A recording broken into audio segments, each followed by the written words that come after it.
Before Yahweh's name echoed in temples or commandments were etched in stone, Africa pulsed with a knowledge that was as old as the stars. It was a wisdom called Heka in Kemet, a force that others later mistranslated as magic. But for the peoples of Nubia, Cush, and Egypt, it was not illusion or trickery. It was the divine current that ran through everything. The gods themselves embodied it, and they shared it freely with humanity, teaching men and women to shape their lives in harmony with cosmic law. This magic was the foundation of civilization. Farmers relied on it as much as priests. To recite a prayer to the Nile before planting was as necessary as preparing the soil. To sing chants while weaving cloth ensured strength in the thread.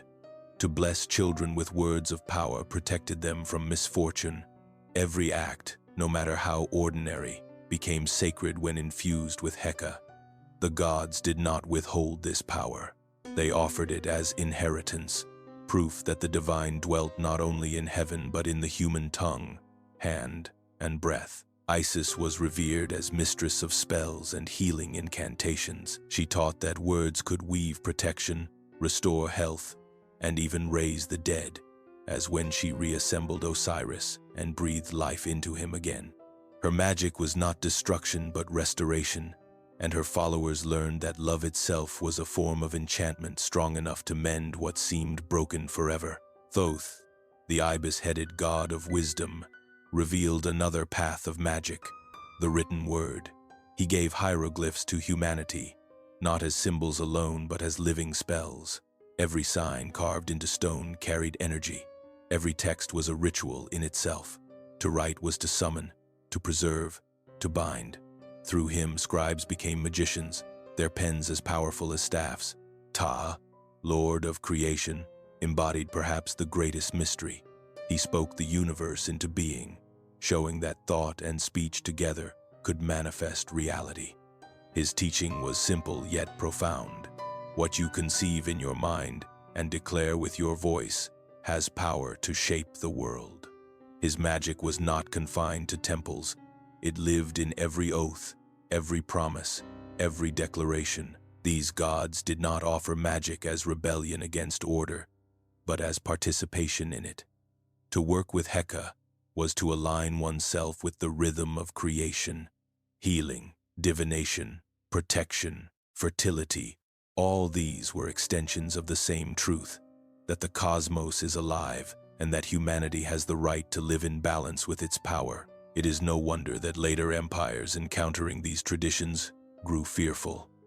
For here was a people who did not need intermediaries, who could touch divinity directly through ritual, chant, and word. Here were gods who gave humanity tools of freedom, bypassing the need for priests who hoarded power.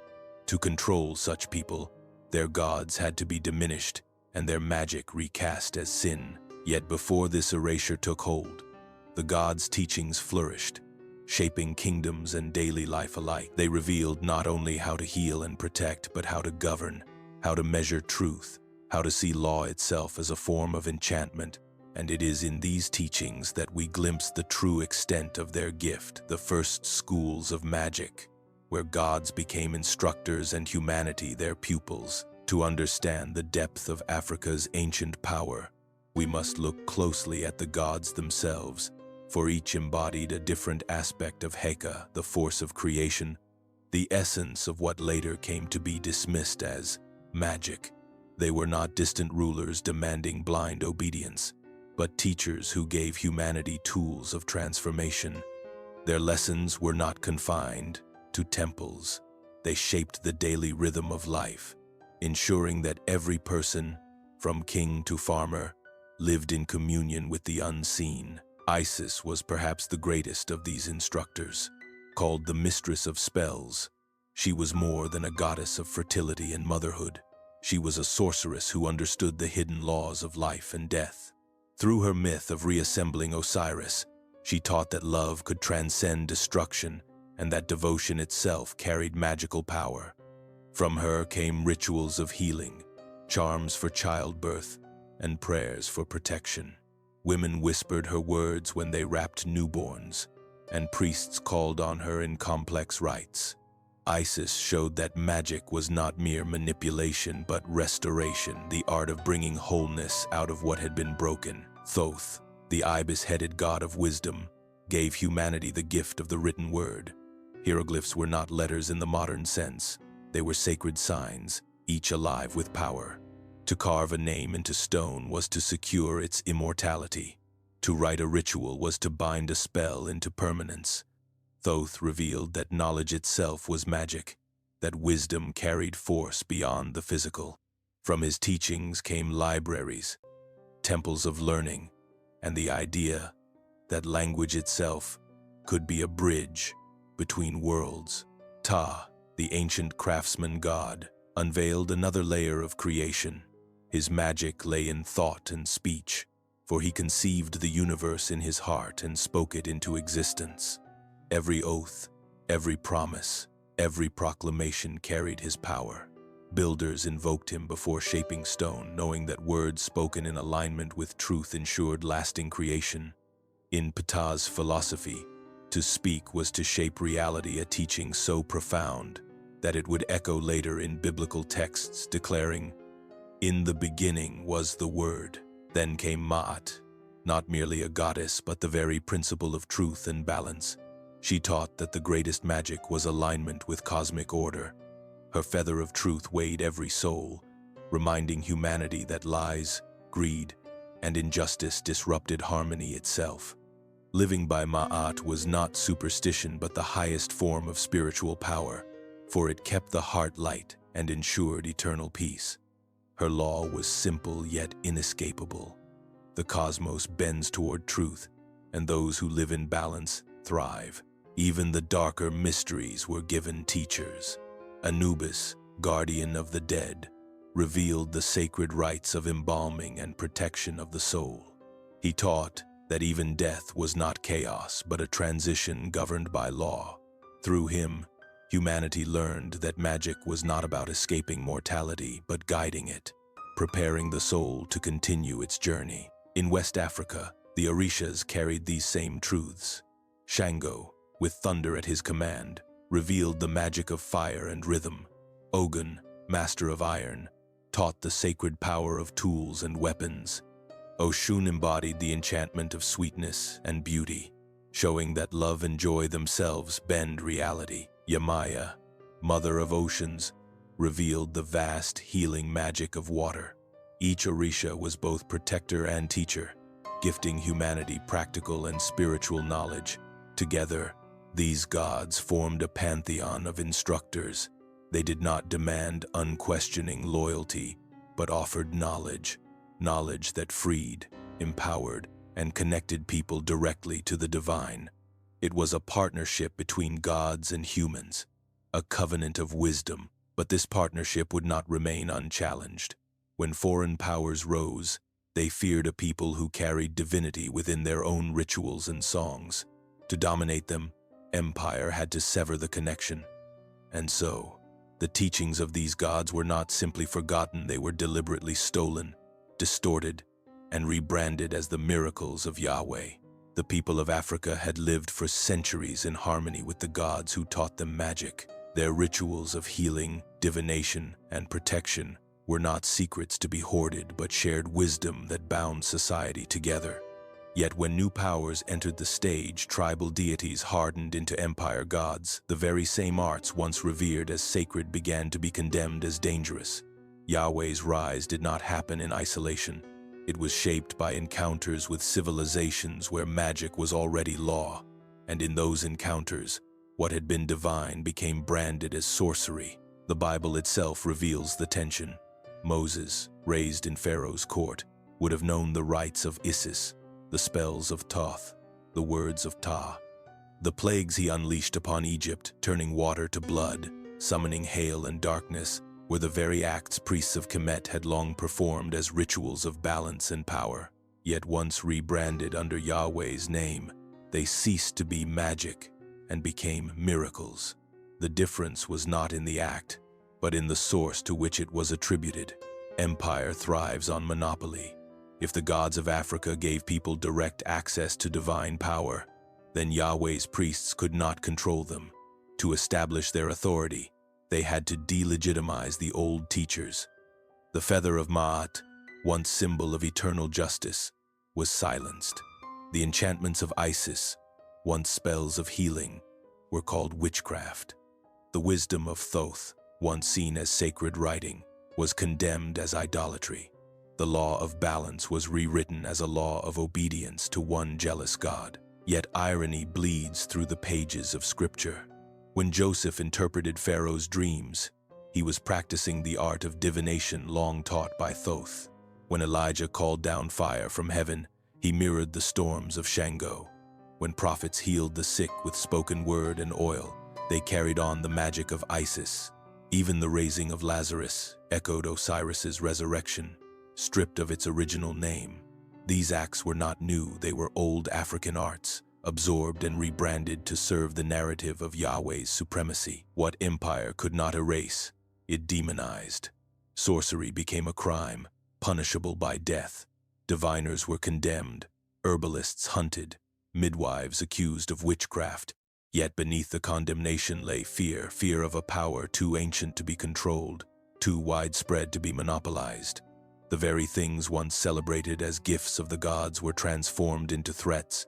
To accuse someone of magic was to sever them from society, to shame them into silence, to cut them off from the legacy of their ancestors. Still, the knowledge did not vanish. It lived in hidden circles, whispered through chants, carried in the hands of healers who passed herbs from mother to daughter, in the songs of griots who cloaked spells in stories, in the drums that carried coded rhythms across fields and temples alike. The people remembered even when empire tried to forget for them, and this remembering is key. For the story of African magic is not just about power lost, it is about power disguised, stolen, and rebranded. If Yahweh's miracles were echoes of African arts, then the question becomes clear: whose power was he truly wielding, and why did his priests work so hard to bury the names of those who taught it first? The most powerful tool empire ever used was not the sword, but the eraser. To dominate Africa's wisdom, it could not simply destroy temples or ban rituals. It had to strip the gods of their arts and claim them as its own. In this way, the people would forget who taught them first and begin to believe that power came only through the new deity, Yahweh.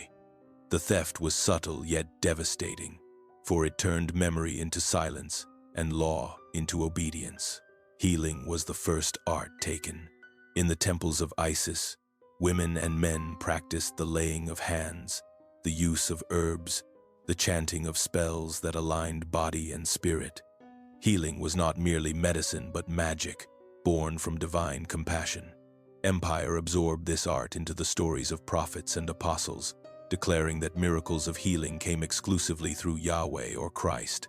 The herbs remained, the chants continued, the gestures of blessing endured, but the name of Isis was buried beneath layers of condemnation. Writing was stolen next.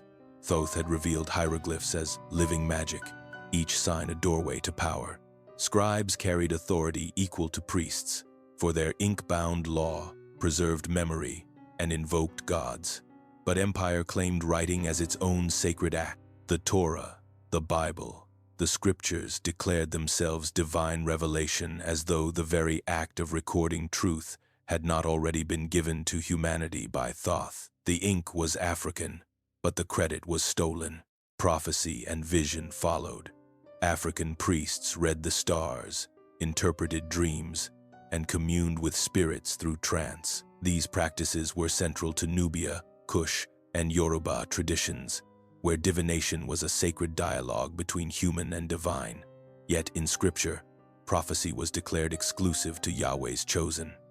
Joseph's dream interpretation, Daniel's visions, and Ezekiel's trances were lifted directly from older African arts, stripped of their original context, and repackaged as singular revelations. Resurrection may have been the greatest theft of all. Osiris's myth was the cornerstone of Egyptian belief.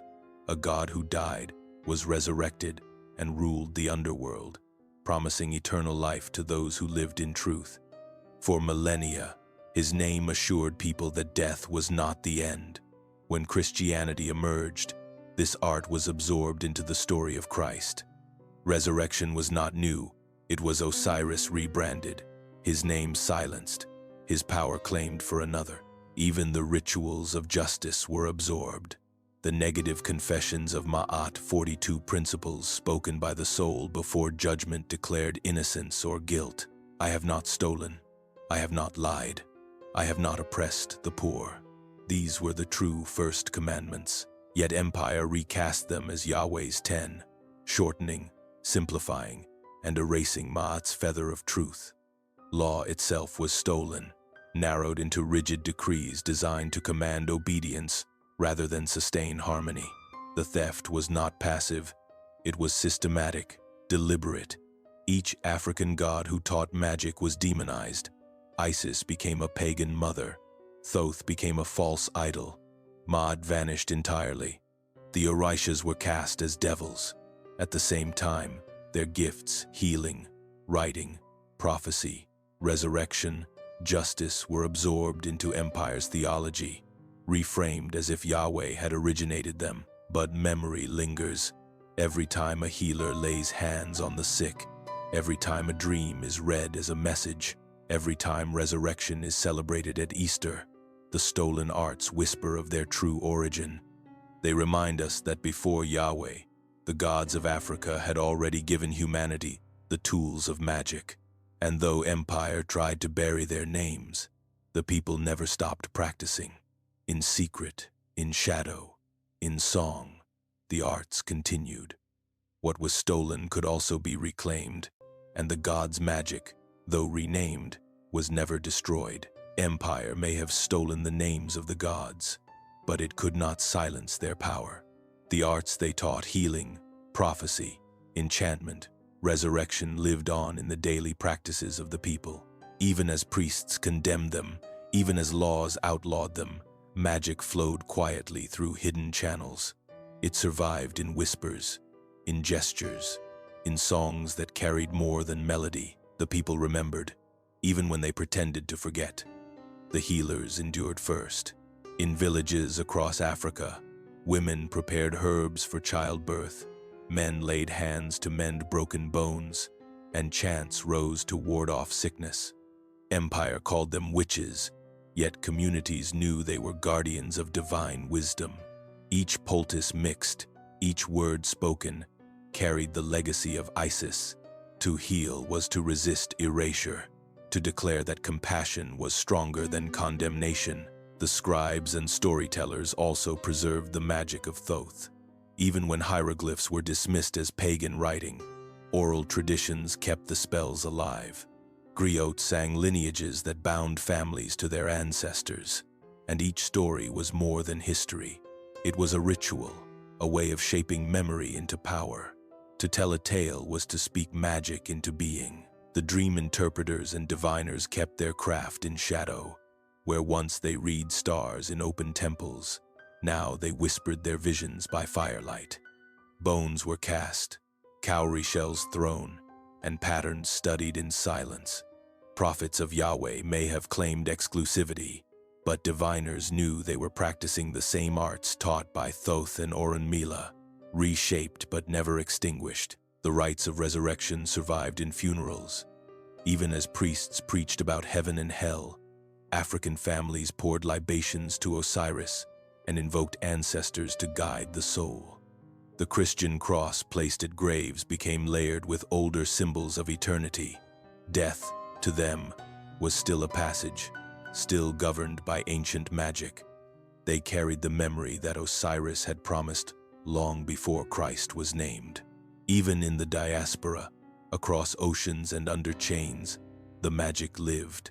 Enslaved Africans disguised their gods under Catholic saints, masking Shango as Saint Barbara, Ogun as Saint George, Oshun as Our Lady of Charity. Outwardly, they prayed as empire demanded. Inwardly, they invoked the gods of thunder, iron, and rivers. Drums carried spells disguised as rhythm, work songs hid coded chants, and dances became living rituals of survival. Empire feared this endurance. It banned drums, outlawed gatherings, punished rituals with death. Yet these measures revealed the truth. If magic were powerless, there would be no need to suppress it. Fear itself proved the gods were still alive in the people's practices. Through secrecy, adaptation, and disguise, the arts survived. They did not vanish, they transformed. What empire tried to erase was carried in bodies, voices, and memories, ensuring that the gods' magic remained rooted in the world, and this persistence prepared the way for revival.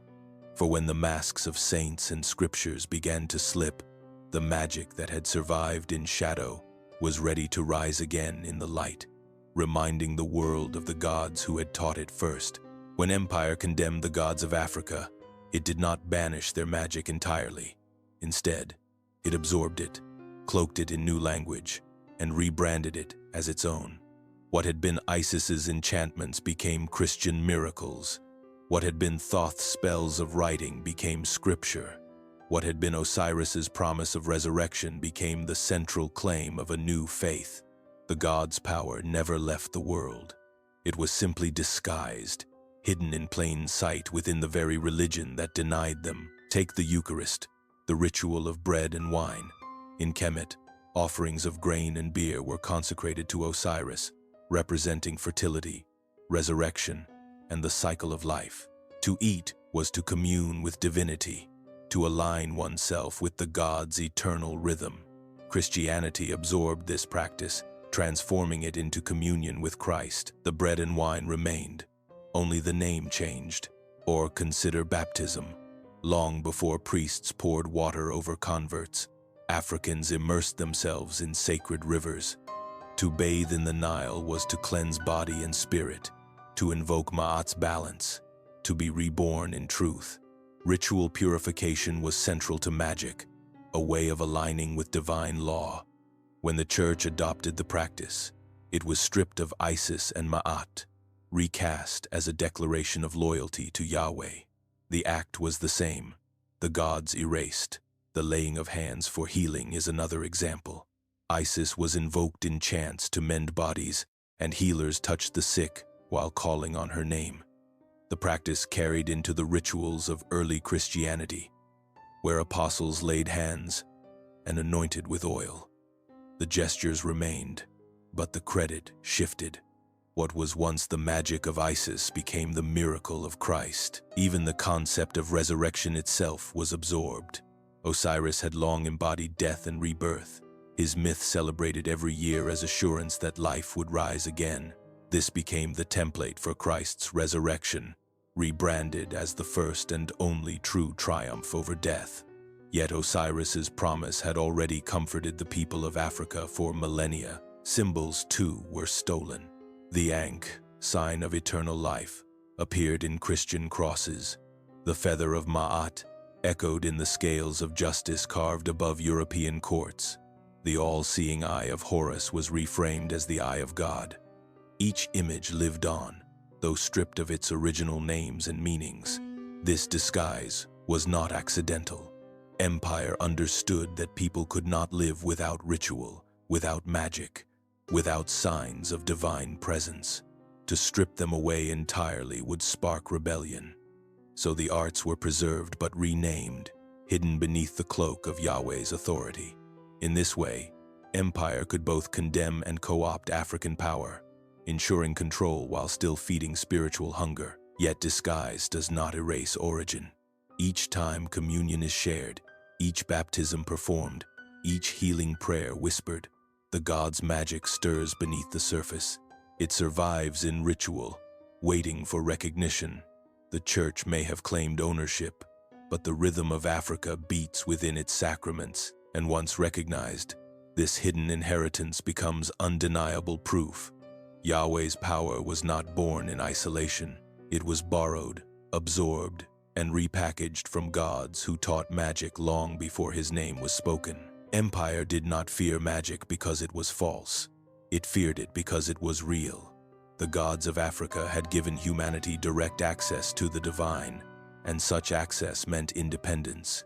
A people who could heal themselves with herbs, read the stars for guidance, invoke spirits for protection, and commune with ancestors did not need priests, temples, or rulers to mediate. Magic was power not just spiritual, but political. To control the people, empire had to control the magic. The easiest way to do this was through fear. Once called Heka, the sacred force of creation, was rebranded as sorcery, witchcraft, and devilry. Practices that had sustained civilizations for thousands of years were suddenly dangerous, punishable by exile or death. The gods who taught them, Isis, Thoth, Osiris, Shango, Oshun, were transformed in narratives into demons, idols, and false spirits. Fear replaced reverence, shame replaced pride. The drum became one of empire's greatest enemies. In Africa, drums were not mere instruments but voices of the gods. They called down Shango's thunder, invoked ancestors, carried coded spells of healing and protection. To silence a people, empire silenced their drums. Enslavers in the Americas outlawed drumming, knowing that its rhythms carried both rebellion and ritual. Yet the people adapted. Clapping, stomping, and chanting replaced wood and skin, proving that magic cannot be muted, only transformed. Dreams and divination also came under attack. Prophets in the Bible spoke of visions and angelic encounters. Yet when African diviners read shells, bones, or stars, they were condemned as sorcerers. The contradiction was obvious. Prophecy was acceptable when framed under Yahweh, but evil when spoken in the names of older gods. In truth, both practiced the same art communion with the unseen, but empire could not afford to share credit. The healers were targeted most viciously. Women who carried herbs and knowledge of birth rituals were accused of witchcraft. Men who knew the properties of roots and leaves were labeled dangerous. Healing, once sacred, became a crime unless it came from priests sanctioned by empire. Yet communities continued to turn to their healers in secret, for survival itself depended on their arts. Even festivals of joy were outlawed. Dances that honored Hathor, Oshun, or Yemaya were dismissed as immoral. Laughter, song, and feasting were condemned as distractions from obedience. Yet beneath empire's scorn lay fear, for joy is its own magic, a refusal to be broken. Every dance was resistance, every song a spell, every feast a reminder that life could not be owned. By branding magic as a threat, empire thought it could suppress it. But in truth, suppression only scattered it, planting seeds that grew in hidden places. Songs carried it across oceans, symbols hid it in plain sight, whispers passed it through generations. The harder empire struck, the more resilient the magic became, and this resilience created something empire did not expect, not just survival, but resistance. For magic was not only a way to heal and protect, it became a weapon against oppression itself, empowering people to endure, to fight, and to reclaim what had been stolen. When empire tried to bury the gods and outlaw their arts, it did not extinguish their power, it transformed it into a weapon of survival. Magic became more than ritual. It became resistance. The same chants that healed sickness now healed despair. The same drums that called down storms now carried coded messages of rebellion. The same libations poured for ancestors reminded the living that freedom was still their birthright. In this way, the gods' magic became the fire that empire could not stamp out. In Kemet and Nubia, resistance meant holding on to Ma'at's law even when foreign conquerors imposed their own. To live by truth, to honor balance, to refuse corruption, was itself defiance. Priests and scribes recorded rituals in hidden texts, ensuring that even if temples fell, the knowledge endured.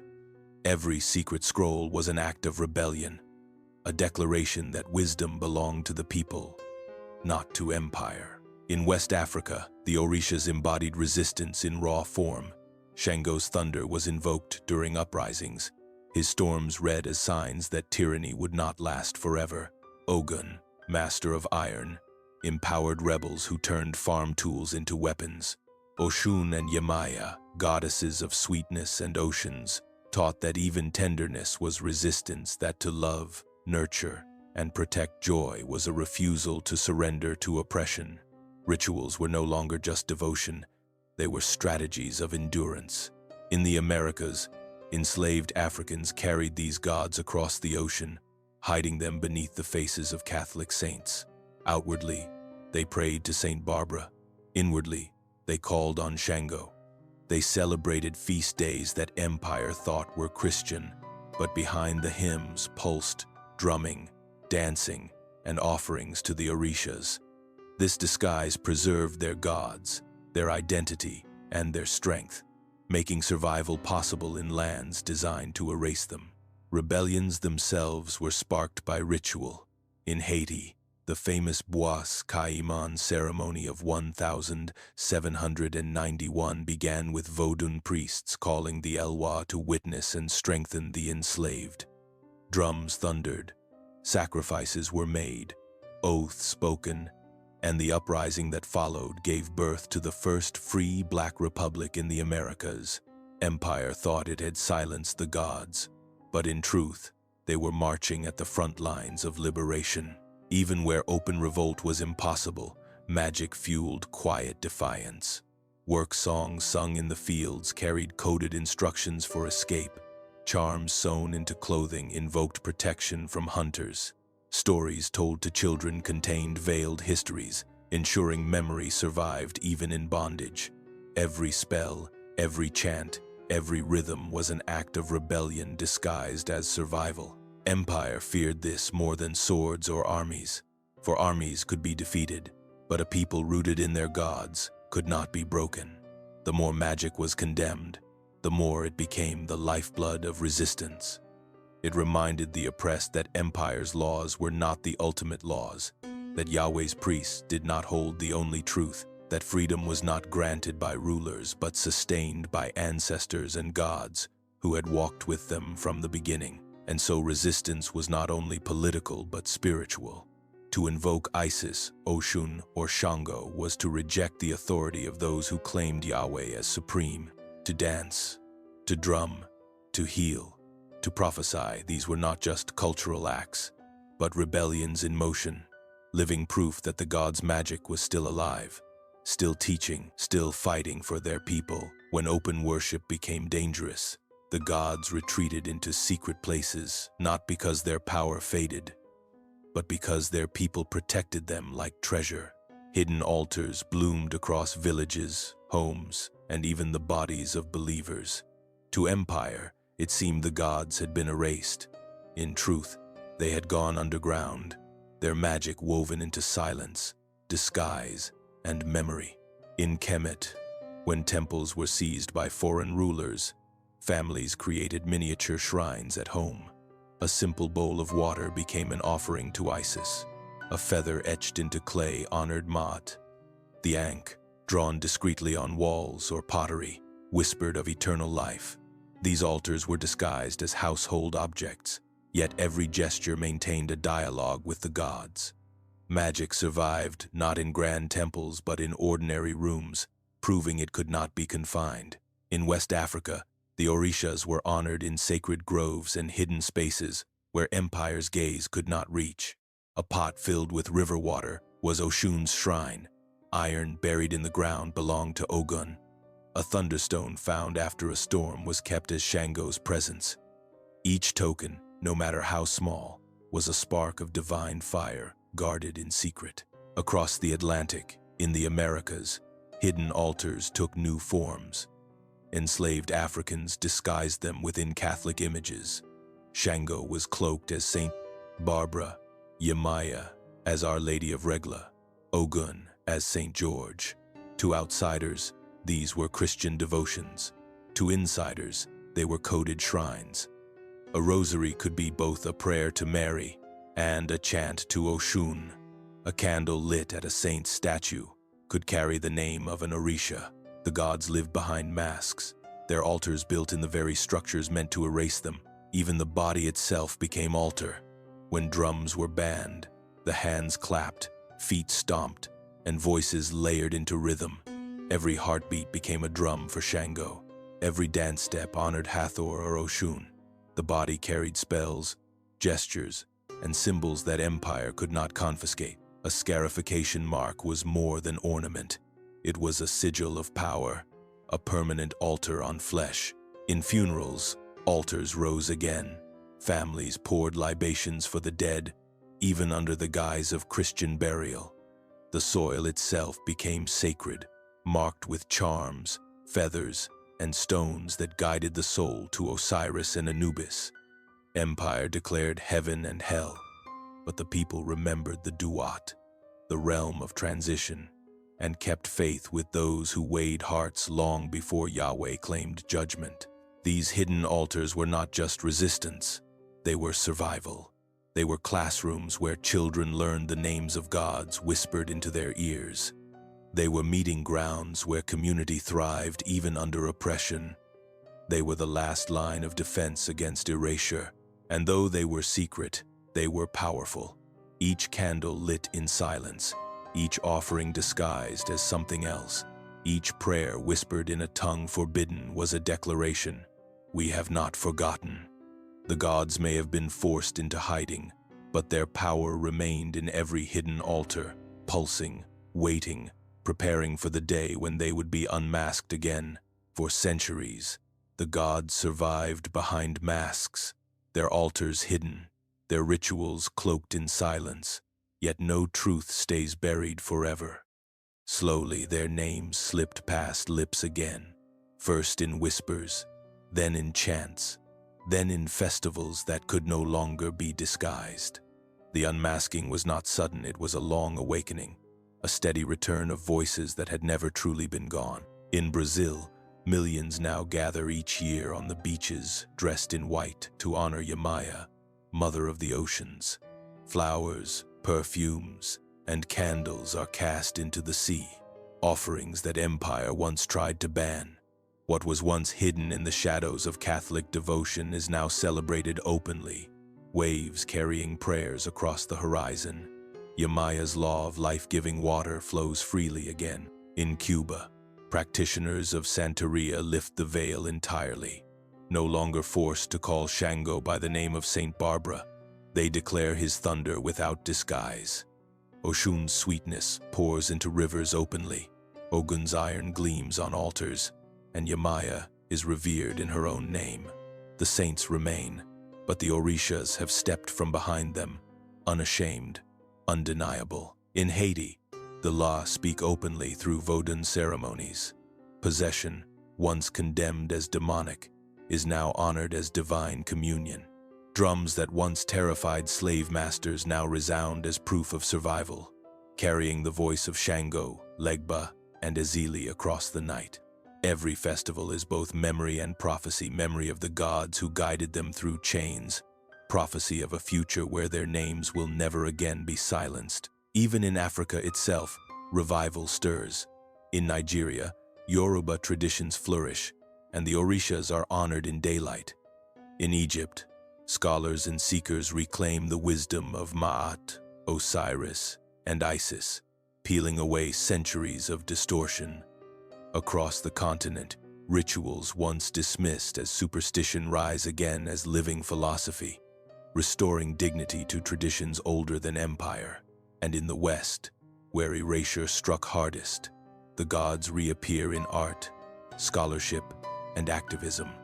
Painters depict Isis with African features, Osiris with black skin, Ma'at with her feather of truth. Historians uncover connections between African law and biblical commandments. Activists invoke Ogun and Shango as symbols of justice, thunder, and strength in modern struggles. Social media spreads their names to millions, making the return unstoppable. The unmasking unsettles institutions that built their power on monopoly. For if Osiris had already risen from the dead, then Christ was not unique. If Ma'at had already weighed hearts, then Yahweh's judgment was not first. If Isis had already healed, then Mary was not alone. Recognition of these truths threatens centuries of theological control, but the gods did not return for rivalry. They returned for balance. Their unmasking restores harmony, reminding the world that divinity is plural, not singular, generous, not jealous.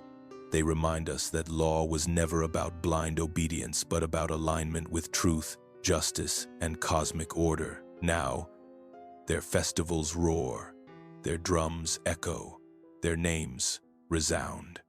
They step out of disguise not as remnants of myth, but as living powers, teachers still. Their magic needed as much today as it was in the dawn of civilization. And with their unmasking, something deeper awakens. The recognition that the power empire tried to steal still belongs to those who first received it. The gods' magic has returned to the open, and with it, the dignity of their people. When the gods were forced into hiding, the deepest wound was not the loss of ritual, but the loss of memory. To tell a people that their gods were demons, that their ancestors were cursed, that their magic was wicked, this was to strip away dignity at its root. Generations grew under a shadow of shame, kneeling to images that did not look like them, repeating prayers that erased their own past. But memory, once awakened, is medicine.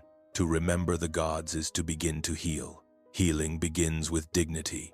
When people rediscover Ma'at's 42 principles of truth, they realize that justice did not begin with Yahweh's 10 commandments. They see that Africans already lived by law, already honored balance, already understood morality. This restores pride where empire once sowed inferiority. To walk with Ma'at again is to know that justice belongs to them, not borrowed from elsewhere. Healing flows into identity. For centuries, Black children looked at paintings of God, Christ, and angels painted with European faces and pale skin. These images whispered that the divine looked nothing like them. But when Isis is seen with dark features, when Osiris's black skin is remembered, when Shango's thunder is claimed as ancestral, a shift occurs. The divine no longer feels foreign. God looks like them. Their skin, hair, and culture are revealed as sacred reflections of cosmic power. Healing touches the body as well.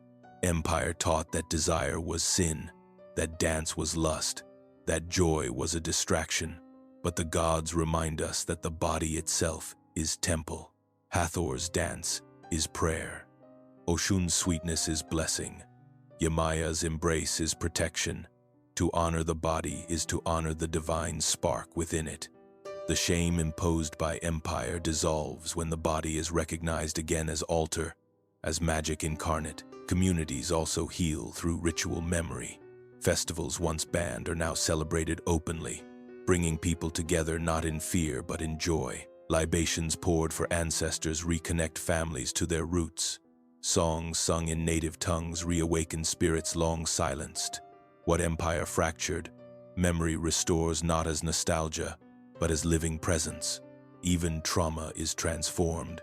For every chain carried across oceans, every law that outlawed drums, every scripture used to condemn, there is now a counter-memory. The gods survived. They walked with their people in disguise, endured in whispers, rose again in festivals. This knowledge heals the wound of erasure. It tells descendants that they were never abandoned, that their gods never left them, that survival itself was proof of divine presence. Healing through memory is not only personal but collective. It restores to humanity the knowledge that divinity is vast, plural, and ancient. It shows the world that what was once condemned as sorcery was in truth sacred wisdom, that what was demonized as witchcraft was magic given for survival. To remember is to reclaim power stolen, names erased, and truths twisted. And as memory heals, it also prepares the way for balance to be fully restored. For once the people remember who taught them magic, they begin to ask why it was stolen and what must be done to reclaim its wholeness. No story of African magic is complete without the mothers. While empire exalted jealous, warlike gods, the balance of the old ways rested in the hands of goddesses who nurtured, healed, and created.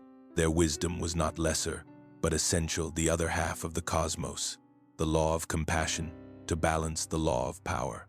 To silence them was to wound humanity itself, yet their names still rise. Isis, Ma'at, Hathor, Oshun, Yemaya. Through them the magic of life was taught. Isis, called the Great Enchantress, was the very embodiment of divine magic. She was healer, mother, protector, the one who reassembled Osiris and breathed him back to life. Her spells were not weapons of destruction but acts of restoration, teaching that love is stronger than death. Through her, midwives learned chants of protection, mothers whispered blessings, and priests invoked mercy. To remember Isis is to remember that true magic serves to heal, not harm. Ma'at carried the wisdom of truth itself. She was not simply a goddess, but the principle by which the universe was sustained. Her feather weighed every heart, ensuring that no king, priest, or commoner could escape justice. Her magic was balance, the recognition that lies disrupt harmony and that truth restores it. Empires could not endure under her law, which is why they buried her.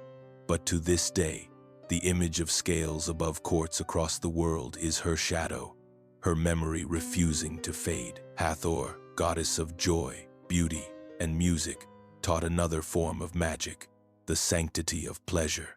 For her, dance was prayer, laughter was offering, song was invocation.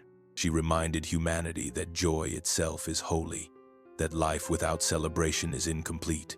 Her wisdom resisted empires' attempts to make holiness equal to silence and suffering. Hathor taught that to delight in life is to honor the divine. In West Africa, the Orishas carried forward this maternal power. Oshun, goddess of sweetness and rivers, revealed that magic flowed from tenderness as much as strength. Her waters healed bodies, soothed wounds, and reminded people that love itself bends reality. Yemaya, mother of oceans, embodied protection and nurture. Her waves carried children across oceans, and her embrace reminded them that they were never abandoned. Both Oshun and Yemaya taught that motherhood is not weakness but the greatest strength, the power to sustain life itself. Empire feared these mothers most, for in their wisdom lay freedom. They taught that no priest could stand between mother and child, no law between people and nature, no fear between humanity and joy. To erase them, empire demonized fertility rituals, shamed sexuality, outlawed dances, and branded maternal gods as idols. Yet in doing so, it revealed its fear, that a people who honored their mothers would never bow fully to tyrants.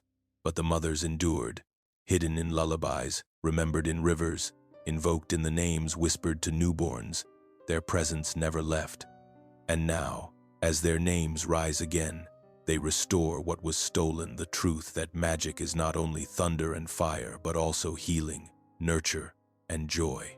The wisdom of the mothers reminds us that power without compassion is tyranny, and compassion without power is vulnerability. True magic unites both, and it is this balance, once torn apart, that humanity must now reclaim. The mothers had taught that life itself was holy. To dance was to pray, to love was to bless, to bear children was to channel divine creation. But empire could not control a people who saw their bodies and their joy as sacred. And so, to dominate, it turned blessings into curses, redefining what was holy as sin. What had once been the pulse of magic became grounds for shame. Sexuality was the first target. In the old ways, intimacy was sacred. The embrace of lovers was an echo of Isis restoring Osiris, of Oshun's sweetness flowing into the river, of Hathor's dance of joy. Fertility rituals celebrated the union of bodies as mirrors of divine creation. But empire labeled desire as temptation, painted the body as corrupt, and condemned women's power as dangerous. Sexuality became associated with guilt instead of blessing. The altar of life was turned into a battlefield of shame. Joy was next. Festivals that honored Hathor with dance, Oshun with song, and Yemaya with feasts were outlawed or demonized. Where once laughter was offering and music was magic, empire declared such joy frivolous, sinful, or pagan. Holiness was redefined as silence, sorrow, and suffering. In stripping joy from the sacred, Empire severed the people from one of the oldest forms of resistance, celebration, as survival. The body itself was targeted. African spirituality had always honored the body as divine vessel. Scarification, dance, adornment, and movement were not vanity but ritual. Each mark, step, and rhythm carried spiritual significance. But Empire preached that the flesh was weak, sinful, a thing to be suppressed. The body was no longer seen as altar but as obstacle. By condemning the body, Empire cut humanity off from one of the most immediate connections to the divine. Even nature was redefined. Rivers once honored as Oshun's domain became resources. Oceans once worshipped as Yamaya's womb were stripped of spirit. Fertility of the land, once celebrated as Osiris's resurrection, was reduced to commodity. To desacralize nature was to desacralize life itself, leaving people dependent on priests and rulers for divine connection instead of finding it in the world around them. This rebranding was not accidental. It was strategy. For a people who saw joy, sex, nature, and the body as holy could not be controlled by guilt, they carried divinity within themselves. By declaring these gifts sinful, Empire forced them to seek holiness outside in temples controlled by priests, in laws dictated by rulers, in the rigid obedience of Yahweh's covenant. But even under shame, the old memory persisted. Lovers still whispered Isis's name. Mothers still invoked Oshun in childbirth. Dancers still carried Hathor's rhythm in secret. The body remembered what Empire tried to make it forget. Every heartbeat, every laugh, every touch still pulsed with magic, no matter how much doctrine declared it sin. And this persistence ensured that one day, the sacred would rise again in its fullness body. Joy, nature, love to reclaim its place as law. For what is divine cannot be erased. It can only be hidden, waiting for the moment of return. When Empire branded the old ways as sin, the people did not abandon them. They disguised them. What could no longer be performed in open temples was hidden in kitchens, in songs, in gestures too ordinary to draw suspicion. The sacred became subtle, encoded in daily life, carried like embers through centuries of suppression. These disguises were not weakness but genius, a way of ensuring the god's magic never vanished. Even in the harshest exile, the rituals of water survived most easily. In villages where Oshun's rivers once received offerings, women drew water each morning and whispered blessings before carrying it home. A bowl of water placed on a table was no longer a shrine, but just a vessel to outsiders. Yet to those who knew, it was still Oshun's altar. The act of pouring, of touching, of drinking, was a ritual hiding in plain sight. Songs carried even more. The rhythms that once summoned Shango's thunder or invoked Ogun's strength slipped into work chants and lullabies. In the Americas, enslaved Africans sang spirituals under Empire's watch, their voices lifted to Yahweh. But beneath the surface, the same rhythms honored Orishas, encoded messages of freedom, and called on ancestors. Every hum was both survival and prayer, every refrain a spell cloaked in melody. Symbols became camouflage. Crosses carved into walls doubled as ankhs, reminders of eternal life older than Christianity. Catholic saints adopted in colonial lands became masks for the Orishas. Saint Barbara for Shango, Our Lady of Charity for Oshun, Saint George for Ogun. Outwardly, the people were devout converts. Inwardly, they remained faithful to their gods. The saints became vessels, carrying African divinity through centuries of oppression. The body itself remembered. Dances that honored Hathor or Yamaya became folk traditions, stripped of their spiritual names but retaining their sacred power. The sway of hips, the stamping of feet, the shaking of shoulders all carried the rhythm of ancient magic. Even scarification and adornment, dismissed as tribal, were sacred sigils inscribed on flesh, hidden altars that Empire could not erase. Even food held memory. Meals cooked with intention, spiced with herbs once used in spells, became disguised offerings. A pot of beans stirred clockwise, a sprinkling of salt over a threshold. A feast shared in community, all were rituals cloaked as daily chores.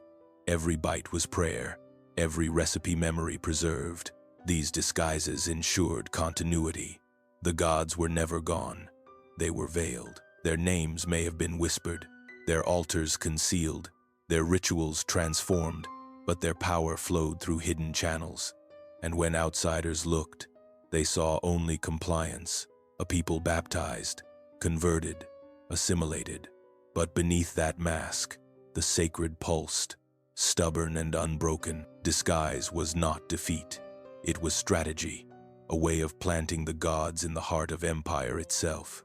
For one day, the veil would lift, and what had been hidden would step into the light again, not as fragments, but as the same eternal power, preserved in secret until the world was ready to hear it once more. For centuries, the sacred hid behind masks, saints, symbols, songs that empire tolerated because it did not understand their true depth. But the gods had not abandoned their people. They were waiting, watching, their names carried through bloodlines and whispered at night. And when the world shifted, when silence could no longer contain memory, the veils began to slip. The return had begun. In Brazil, millions dressed in white lined the shores every New Year's Eve. They cast flowers, candles, perfumes, and prayers into the ocean for Yahweh, mother of the seas. What empire once punished as superstition is now celebrated as national tradition. The waves glitter with offerings, and Yahweh rises from disguise into daylight, her name sung openly to the horizon. In Cuba, Santeria has shed its cloak. Where once Shango was prayed to only through the mask of Saint Barbara, now his thunder is invoked without hesitation. Oshun's golden sweetness flows freely at rivers, Ogun's iron is displayed on altars, and Yahweh is worshipped in her true majesty. The saints remain as cultural echoes, but the gods they once hid now walk proudly in the open. In Haiti, Vodun ceremonies thunder with drums once banned, songs once whispered.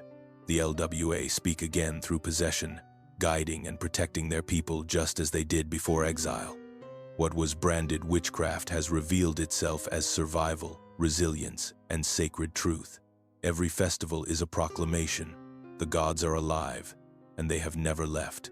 Across Africa, revival is even stronger. In Nigeria, Yoruba traditions thrive, with initiations and rituals celebrated openly. In Egypt, seekers reclaim the wisdom of Isis, Osiris, and Ma'at, peeling back centuries of distortion to uncover their true legacies. In Ghana and Benin, Vodun and traditional practices are rising again, no longer whispered but taught as ancestral heritage. The gods are no longer silent in their homeland. Even in the West, their return is undeniable. Scholars trace biblical miracles back to African origins, revealing that what empire called sorcery was sacred long before Yahweh. Artists depict the gods with unapologetic black features, reclaiming divine imagery from centuries of European distortion. Activists invoke Ogun, Shango, and Ma'at as symbols of justice and balance in struggles for liberation. Online, their names spread to millions, awakening memory across continents. The return unsettles those who built their authority on the claim of uniqueness. For if Osiris already ruled resurrection, then Christ's rising was not the first. If Ma'at weighed hearts long before, then Yahweh's judgment was not original. If Isis healed with spells older than Scripture, then Mary's compassion was not new. The God's return exposes what empire tried to erase, that Yahweh's power was borrowed, not born in isolation. Yet the gods do not return to compete. They return to restore balance. Their presence reminds humanity that magic is not sin, that law is not tyranny, that divinity is not monopoly. They rise to heal, to guide, to remind the world that truth cannot be silenced forever. And as they rise, the people rise with them. What was hidden in disguise now dances in the streets, thunders in the drums, flows in the rivers. The gods are home again, and their magic is alive in the open. The return of the African gods is not a local revival. It is a global shift. Their names, once whispered in hidden shrines, are now spoken in classrooms, painted on murals, chanted in festivals, and studied in universities. Their presence forces humanity to reconsider everything it thought it knew about law, magic, and divinity. What was erased has resurfaced, and the ripple is transforming the world. In Africa, the revival restores dignity. Generations once told that their traditions were primitive, now discover that they are heirs of the world's first philosophies. Ma'at's principles of truth and balance are studied as the earliest codes of justice, predating Hammurabi, predating Moses. Osiris's resurrection reminds the people that eternal life was promised long before Christ. Isis's healing proves that compassion and mercy were divine long before Mary's name was invoked. This recognition restores pride. Africa was not waiting for civilization, it was civilization. Among the diaspora, the return heals wounds of exile. Descendants of the enslaved, told for centuries that their ancestors were heathens, reclaim the gods as proof that survival was not sin, but sacred resistance. When a woman pours honey for Oshun, she reconnects with a lineage of sweetness and love carried across oceans. When a man beats the drum for Shango, he calls the same thunder his ancestors once trusted in battle. Each ritual becomes medicine for the soul, stitching together the fractures left by empire. In the West, the impact is unsettling. Theologies built on the claim of uniqueness begin to crack. Scholars reveal parallels between Osiris and Christ, Ma'at and biblical law, Thoth and the logos of John's Gospel. Artists reclaim the divine image, painting Isis, Yemaya, and Hathor with unapologetically black features.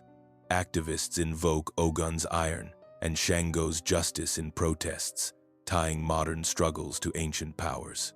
The return of the gods destabilizes monopolies of truth, showing that Yahweh was never the first, only the most forcefully imposed. Globally, the gods' magic challenges empires' definitions of spirituality. For centuries, miracles were allowed only if they carried Yahweh's seal. Now, humanity remembers that magic belongs to everyone. Healing is sacred again. Prophecy is honored outside pulpits. Joy is restored as worship, and nature is recognized as alive with spirit. The gods' return widens the horizon of the sacred, replacing monopoly with multiplicity, hierarchy with harmony. But the greatest impact is freedom. When people see the gods in their own reflection, dark-skinned, powerful, nurturing, fierce, they are freed from shame. When they see that divinity is not bound to Europe but was born in Africa, they are freed from inferiority. When they realize that law and magic were always meant to empower, not control, they are freed from fear. This freedom is not granted by priests or institutions. It flows from memory itself, rising through the gods who never left. The global impact is not merely historical but prophetic, for their return is not about restoring the past alone. It is about reshaping the future. Humanity now stands at a crossroads to continue in systems built on erasure, or to embrace the balance the gods once taught, harmony between human and divine, body and spirit, earth and law. The gods have risen again, and their magic is not confined to one land or people. It is spreading, echoing across continents, reminding all that truth cannot be buried forever. Every return of memory carries consequences. When the African gods step out of shadow and into the open, their presence does more than restore pride or ritual.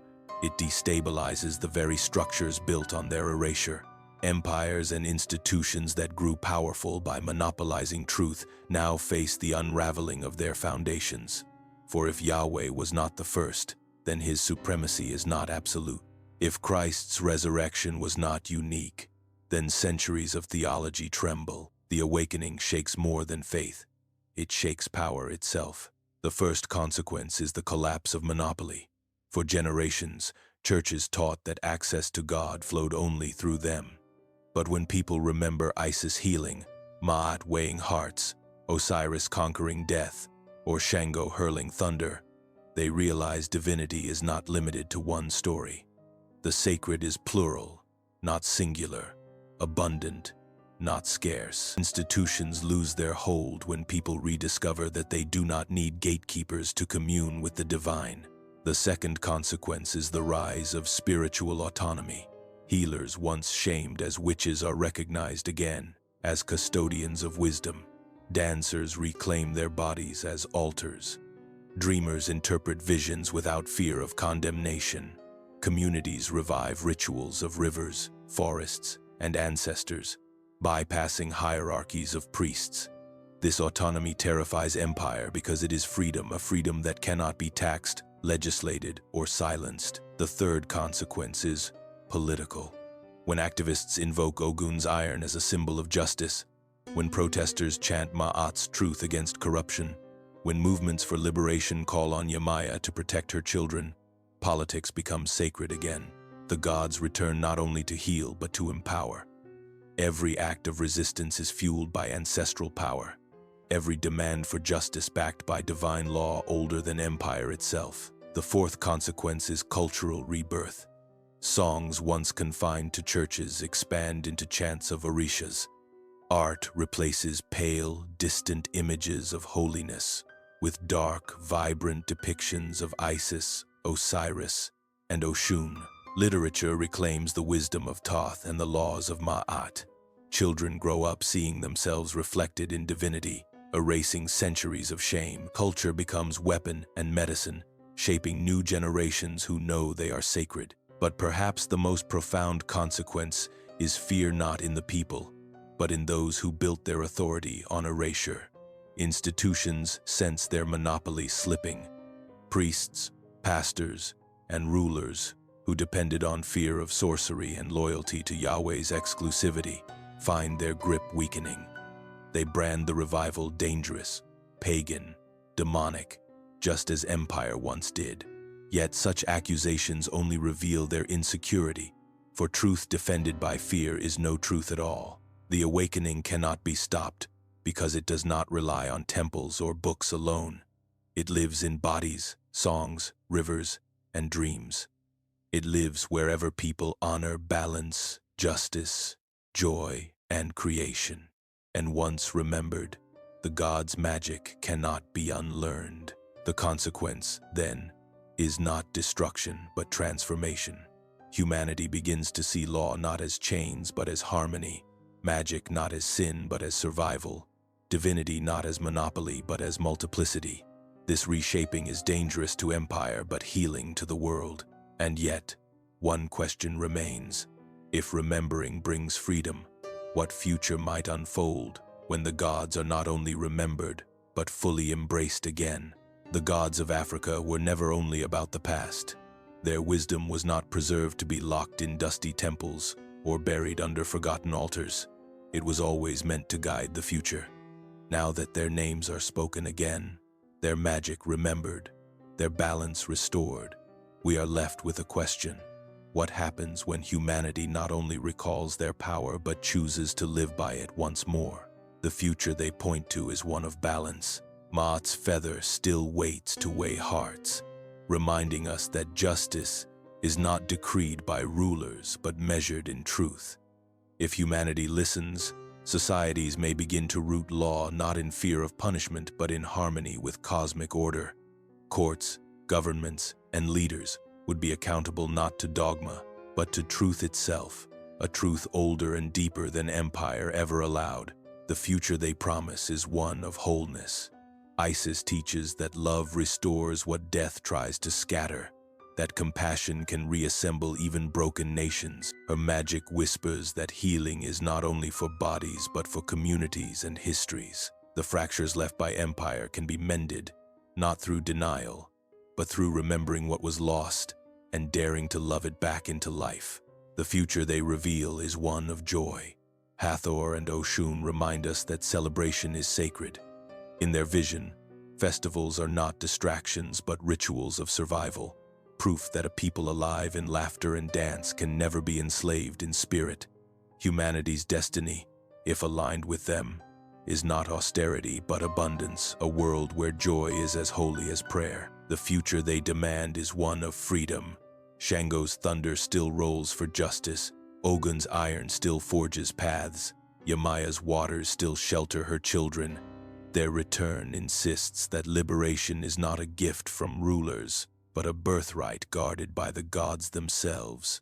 A future shaped by them cannot accept chains, whether physical, spiritual, or mental, and the future they dream is one of plurality. Their return shatters the lie of monopoly, the idea that one God, one law, one people hold all truth. Instead, they call humanity back to a cosmos where divinity wears many faces, where truth flows through many rivers, where no culture owns the sacred but all share in it. In their vision, humanity is not divided by dogma but united in respect for the sacred in every tradition, every people, every land. Empire feared this vision because it makes control impossible. But it is the vision the gods planted from the beginning, a world where magic is not condemned but embraced, where law is not tyranny but balance, where divinity is not distant but present in every heartbeat, every river, every breath. Their return is not nostalgia, it is prophecy. It tells us that the story is not over, that the future is still being written, that the same gods who taught the first magics still walk beside us, waiting for us to remember what they gave. And perhaps the greatest truth is this: their power was never truly taken. Yahweh did not steal it. Empire did not destroy it. It lived in silence, survived in disguise, and now rises again. The African gods who taught magic still teach, still guide, still call humanity back to itself. The future belongs not to monopoly but to memory, not to erasure but to restoration, not to fear but to freedom. And in that future, the gods who once built civilization will once again shape destiny not through conquest, but through the power they placed in us from the